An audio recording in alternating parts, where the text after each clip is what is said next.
Keberadaan Ibtu Rudiana, ayah mendiang Eki, masih menjadi misteri setelah kasus kematian anaknya dan Vina kembali mencuat di tahun 2024.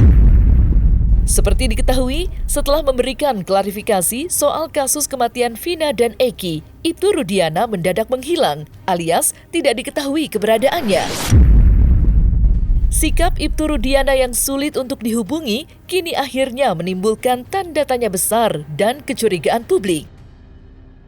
Ia tak sedikit yang menduga jika Ibtu Rudiana sebenarnya memiliki keterlibatan di kasus kematian Vina dan Eki. Namun, untuk memastikan kebenarannya, dugaan tersebut nyatanya perlu didalami kembali oleh pihak berwajib. Untuk mengetahui beberapa dugaan keterlibatan Ibtu Rudiana, maka inilah 5 misteri jejak keterlibatan Ibtu Rudiana di kasus Vina Cirebon, versi Cumi Top 5.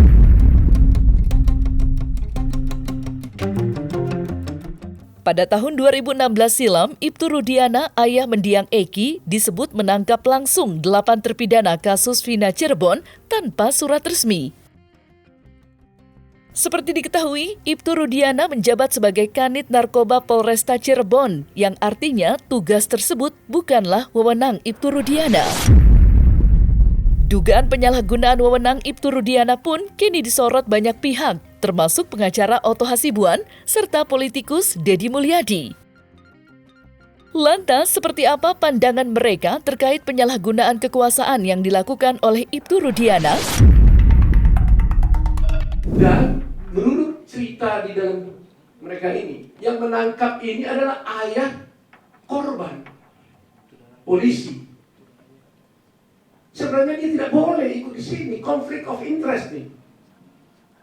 Seharusnya menangani adalah polisi yang lain, unit yang lain. Ini pun dia unit narkoba sebenarnya, tapi menangani perkara ini. Jadi sebenarnya gak tepat menurut saya. Seharusnya Polri menugaskan petugas yang lain. Jangan ayah korban, orang anaknya dibunuh, bapaknya yang mengusut.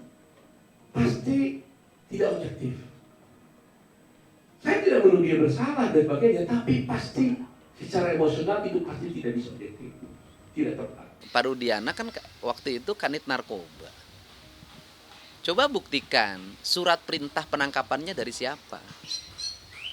Dari Pak Rudiana atau jadi kata serse? Yang melakukan penangkapannya siapa? Kan ini harus clear dulu. Kenapa? Iya, kita ini jangan merasa bahwa itu masalah orang lain. Pertanyaan saya, kalau anak Anda dipenjarakan seumur hidup, anak Anda diancam hukuman mati, dan Anda yakin betul bahwa anak Anda tidak bersalah, bagaimana perasaan Anda? Saya tuh itu aja. Sini kalau 2 tahun Pak nyuri ayam, saya nggak akan itu, anggaplah musibah. Seumur hidup Pak, 8 orang Pak. 1 orang udah lepas.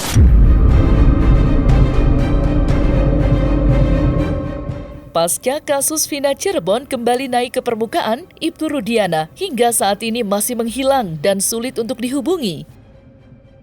Diketahui sebelumnya, Ibtu Rudiana sudah sempat mendapat kecaman dari Hotman Paris lantaran ia tak kunjung membalas pesan yang dikirim oleh Hotman Paris. Menariknya, meski sudah dikecam langsung oleh Hotman Paris, bahkan oleh pihak-pihak lain, Ibtu Rudiana masih belum memunculkan batang hidungnya untuk memberikan sedikit penjelasan dalam pengungkapan kasus Vina Cirebon.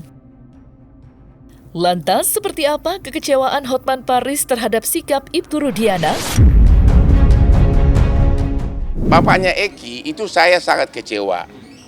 Begitu kasus ini kita pegang, yang pertama saya hubungi adalah bapaknya Eki, baik melalui Instagram maupun melalui WA. Mari kita ketemu. Ini kan anak bapak yang korban. Mari kita bahas. Tidak ada komentar apapun, tidak ada jawaban apapun. Jadi kita mempertanyakan ada apa dengan bapaknya Egi ini? Kenapa sebagai seorang polisi, padahal dia dari awal penyidikan ikut mencari para pelaku.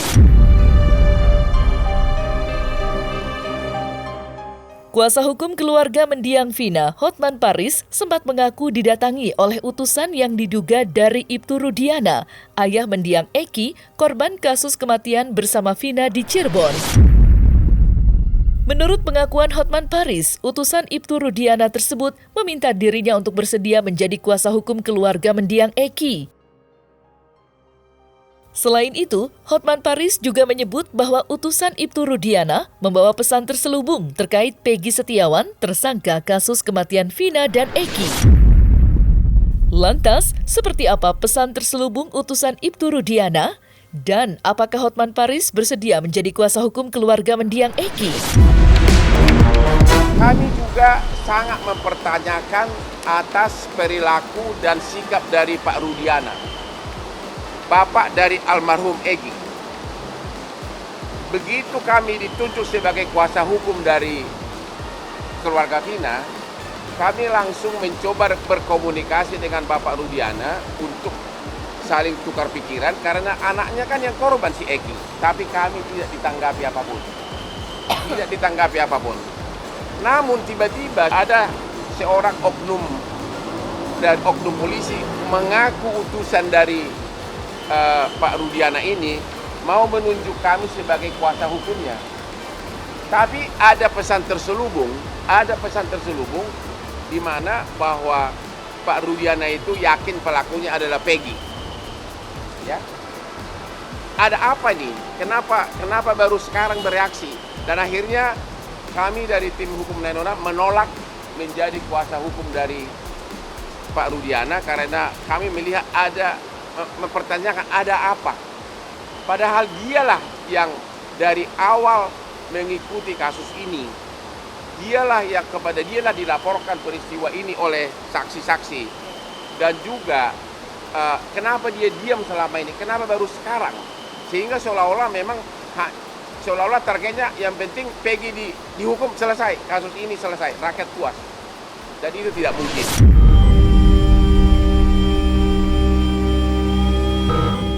Polda Jawa Barat membenarkan bahwa Ibtu Rudiana, ayah mendiang Eki, telah diperiksa oleh Propam Mabes Polri di Polresta Cirebon.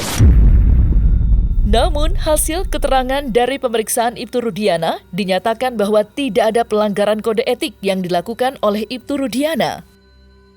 Menyoroti hal tersebut, kuasa hukum keluarga mendiang Vina, Hotman Paris, akhirnya memberikan pandangannya terkait pemeriksaan Ibtu Rudiana. Lantas, seperti apa pernyataan Polda Jawa Barat dan seperti apa sudut pandang Hotman Paris? Jadi sejauh ini sudah dilakukan pemeriksaan. Ya, sudah dilakukan pemeriksaan dan tim yang kemarin datang khususnya mengasistensi kami juga tentunya mengambil keterangan dari yang bersangkutan. Ya, tentu kita tidak tahu hasilnya seperti apa. Nah, nanti kita tunggu seperti apa hasil pemeriksaan yang sudah dilakukan baik oleh tim pengawas internal maupun tim pengawas eksternal. Anehnya Propam sudah memeriksa, katanya tidak ada pelanggaran kode etik. Kalau tidak ada pelanggaran kode etik, kenapa BAP 2016 bertentangan dengan BAP 2024? Pengakuan dari para terpidana yang Anda sudah pada saat diperiksa diperlakukan yang tidak manusiawi, itu harusnya diperiksa oleh Propam. Tapi kayaknya Propam pun tidak cukup bentuk tim pencari fakta. Pak Ibtu Rudiana diperiksa oleh Propam. Oh iya, kalau menurut saya ya harus. Kan itu kan polisi dicurigai dulu ya. Yang salah tindak itu dulu Ibtu Rudiana karena itu anaknya yang jadi korban. Sehingga dia melakukan penyidikan. Itu pasti diperiksa itu. Apakah dia salah prosedur apa tidak gitu. Kalau nanti salah prosedur pasti dia kena hukuman disiplin gitu. Dan semua termasuk semua Kasatserse yang dulu meriksa Kapolres pasti akan dicek kembali apakah di mana letak kesalahan itu gitu. Kalau memang dia maksa-maksa untuk ngaku dan sebagainya pasti nanti kena tindakan. Risikonya pasti ada itu. Bukan hanya disiplin tapi pidana kalau memang bisa dibuktikan. Praktisi hukum Herwanto Nurmansyah mencurigai bahwa Eki masih hidup. Kecurigaan tersebut muncul usai beredar foto seseorang yang diklaim merupakan Eki. Foto tersebut lantas dibandingkan dengan kondisi jenazah Eki pada 2016 silam. di mana pada foto jenazah Eki tampak memiliki kumis, sedangkan foto Eki saat bersama Vina diketahui tidak memiliki kumis. Agar mengungkap kebenaran, Herwanto Nurmansyah lantas menyarankan untuk membongkar makam Eki. Lantas, seperti apa bukti foto yang dimiliki Herwanto Nurmansyah? Sekarang bermunculan lagi nih, apakah benar Eki anaknya Parodiana itu menjadi korban 2016 yang lalu. Nah sekarang kan muncul lagi nih, ternyata ada gambar Eki itu tidak meninggal gitu kan. Saya juga dikirimin juga fotonya. Coba abang perhatikan, jenazah 2016 yang lalu itu Eki itu berkumis katanya. Nah saya juga dikirimin gambar, begitu saya lihat, oh iya, kok ini ada berkumisnya. Nah sementara Eki anaknya Parodiana itu tidak berkumis. Nah foto-fotonya banyak saya dikirim ke saya nih. Nah ini agar juga tidak menimbulkan lagi kan keresahan. Nah, artinya pihak penyidik harus menciptakan ketertiban agar tidak menjadi liar ya kabar-kabar ini. Menurut saya langkah penyidik sudah tepat kalau seandainya mereka memanggil, yang pertama memanggil Peggy Setiawan yang ada di Cianjur. Yang kedua, buktikan bahwa benar nggak jenazah yang di dalam itu benar Eki anaknya Parodiana. Nah, kalau perlu bongkar, ya kan? Ini demi kebenaran lah, ya terungkapnya suatu kebenaran. Saya adalah orang tua kandung dari almarhum Muhammad Rizky Rudiana atau Eki. Saya mohon kepada seluruh warga negara Indonesia agar jangan membuat kami lebih sakit. Eki adalah anak kandung kami yang mana menjadi korban daripada kelompok-kelompok yang kejam. Saya tidak diam. Saya terus berupaya dan bekerja sama dengan reskrim. Terbukti beberapa kita kami amankan dan sisanya sedang kami perjuangkan. Apalagi kemarin tiba-tiba beredar lagi nih fotonya Pak Rudiana lagi mau main badminton, ya kan?